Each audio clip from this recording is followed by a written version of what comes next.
तेरी सत्ता के बिना हे मुद मंगल मूल, पत्ता तक हिलता नहीं, खिले नहीं एक फूल। संसार के अंदर जितने भी दुख सुख आते हैं ये मनुष्य की अपने कर्मानुसार आते हैं। जैसा भी हम सोचते हैं, जैसा भी हम करते हैं, जो जो चीजें हम अपने मन के अंदर धारण करते हैं, तो इसलिए उनका सब प्रभाव हमारे मन पर पड़ता है। इसलिए हमारे संतों ने समझाया है कि मन को भगवान के नाम में जोड़ो। जितने भी शास्त्र आए, जितने भी संत आए, उन सब ने एक ही बात को समझाया है, सुरति सिद्धांत यही बुलगारी, राम भजो सब काम विसारी। सारे कामना को तज करके एक परमात्मा में अपने नाम को जोड़ो, जिससे हम कर्म करते हुए भी कर्म के प्रति हम निर्लेप नहीं रहेंगे।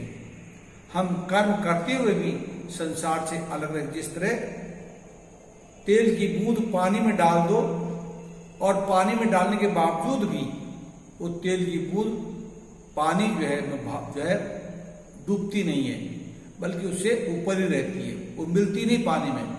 ऐसे हम भी जब भगवान के नाम का सुमिरन करेंगे तो सुमिरन करने से हमारा जो मन है संसार में मिलेगा नहीं।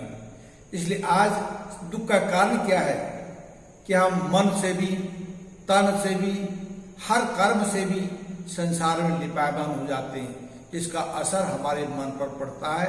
इसलिए हमारे संतों ने कहा तुम हमेशा निरंतर प्रभु के नाम का सुमिरन करो। भगवान कृष्ण ने अर्जुन को यही समझाते हैं और भगवान राम भी हनुमान को यही समझाते हैं। जितने भी संत आए सब ने कहा वो परमात्मा तुम्हारे अंदर है और तुम उसके अंदर अपने मन को लीन करो।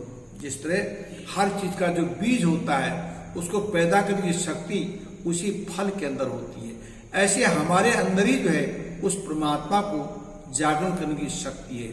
बशर्ते उसको जागृत कैसे किया जाए उसका साधन हमारे पास होना चाहिए। इसी को हमारे संतों ने आत्मज्ञान कहा। इसलिए उस आत्मा को जानने का जो साधन है, हम चाहे कितने शास्त्र पढ़ लें, हम चाहे कितने तीर्थ घूम लें, उसको हम नहीं समझ सकते। उसको समझने के लिए हमको जब तक समाज के अंदर, संसार के अंदर चैतन्य गुरु महाराज जी नहीं मिलते, जो आत्मज्ञानी गुरु महाराज जी होते हैं, जो उस आत्मा का दीदार कराते हैं, तो इसलिए आज हमारे पास उनकी पहचान नहीं है। हम बाहरी भेष को देख करके संसार में भ्रमित हो जाते हैं, शायद ये सत्य होगा, शायद वो सत्य होगा, हम परख नहीं पाते। इसलिए कहा भेष देख मत लीजिए, पूछ लीजिए ज्ञान, मोल करो तलवार का पड़े रहदो ज्ञान। तो आज सारा संसार जो जितने भी धर्म है, धर्म को जितने चिन्ह है वो भेष पर ही आधारित है। पर आत्मा का जो ज्ञान होता है वो हिंदू हो चाहे मुसलमान, सिख हो चाहे ईसाई, वो भेष पर आधारित नहीं है। वो आत्मा सबके अंदर एक है। उस एक आत्मा को जानने के लिए जो है ये मनुष्य मिला है। कहा भाई प्राप्त मनुष्य देवरिया, गोविंद मिलन की यही तेरी बिरिया, अवर न काम तेरे किते काम की, भज केवल हर नाम। तो कहा वो जब तक आत्मा के द्वारा, हम तो मुंह से नाम जपते हैं, कोई मनी मन में जो है श्वास के द्वारा नाम जपता है, पर आत्मा के द्वारा उस परमात्मा का भजन सुमिरन कैसे हो, इसका साधन समय के सदगुरु महाराज बताते हैं। इसलिए उनका भेष देख करके हम न पहचाने, बल्कि जो ज्ञान दे दे, जैसे गुड़ की पहचान मिठाई से, जब गुड़ खाएंगे तो आपको मीठा लगेगा, तो आप समझ जाओ कि वास्तव में यही गुड़ है, क्योंकि गुड़ का जो स्वाद है मीठा है। ऐसे परमात्मा का जो नाम है उसका सुमिरन करते ही मनुष्य का मन में एक आनंद आता है, जिसको हमारे संतों का प्रमानंद, जैसे खाना खाने के में आनंद आता है, या किसी चीज को देखते आनंद आता है, किसी चीज को सुनते तब भी आनंद आता है। पर एक ऐसी चीज हमारे अंदर है जिसको देखा नहीं जाता, जिसको सुना नहीं जाता, जिसको बोला नहीं जाता है, बल्कि जिसका अनुभव किया जाता है।